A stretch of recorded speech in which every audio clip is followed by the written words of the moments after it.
So you may notice I'm wearing a robe, and I want to just say a few things about that before I begin my message this morning.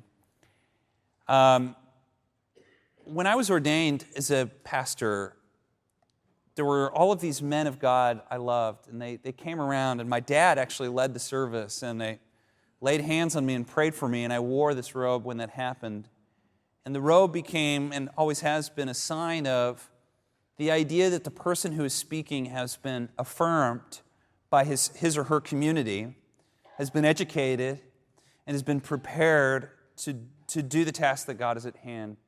This type of robe was put together in its roots by the Reformed doctors who wanted a sort of depth, or I don't want to say severity, but sacredness in the approach to serving the Word of God and the sacraments. So this robe has been worn by Dutch Reformed Presbyterian churches for centuries. And with the contemporizing of the church, many of the vestments and traditions that have us rooted in a history have been abandoned, in many parts because of the fear of religiosity and posturing, and some of those points really are valid. And yet on the other hand, I still see plenty of religiosity and posturing by cool pastors in jeans and t-shirts. So posturing is much more to do with the heart than it does with clothing. One of the big reasons I'm wearing this robe is because I want to be rooted in something deeper than myself, in a way. I am rooted in something deeper than myself, and we all are. And it's a reflection not of me as a person, but of the office that I didn't create, an office I inherited. And it's a way for me, as Paul says, to lift or raise the office to which I've been called.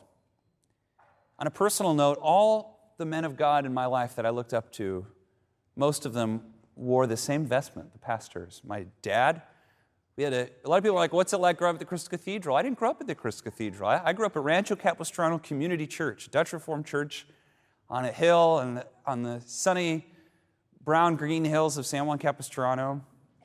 And we were there, and every Sunday we had a choir, and my dad would come down wearing a robe like this, and he would preach the Word of God. And he always did this thing with children where he would sit down on the steps with kids and give them toys, and there's such fond memories. And we would go outside and have chili cook-offs and stuff. And when we came up to the Crystal Cathedral, the men of God there, like Tino Ballestero and Juan Carlos and my grandpa and Glenn and Jim and so many of the other pastors, men and women, wore the vestments as well as they would preach and administer the Word and sacraments.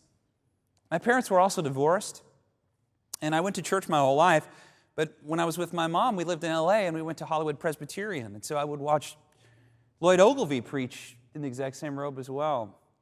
And later on, we attended different churches that also had a huge impact on my life, mostly charismatic Pentecostal churches.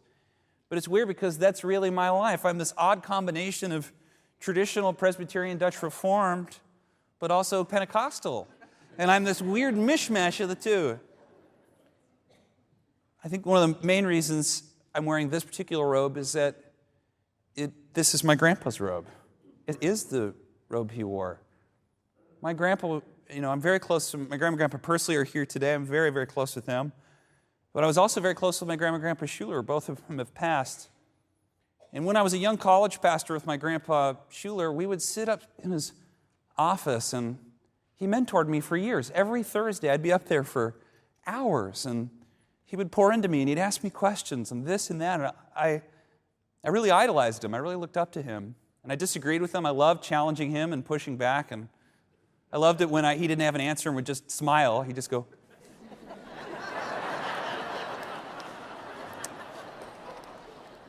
and he died 2 years ago. He gave me this robe. And he gave it to me because he wanted me to wear it.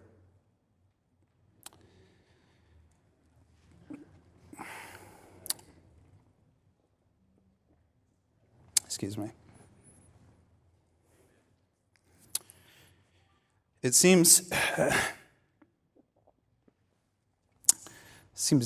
wrong to let it sit in a closet. Excuse me.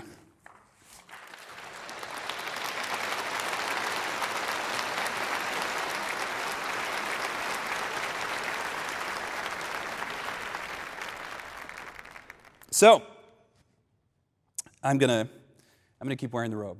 And if it bugs you, if it bugs you, just pretend I'm giving a graduation speech, and then you'll just get over it. If it really bugs you, you can come to our modern service where I'll be a little bit more casual. So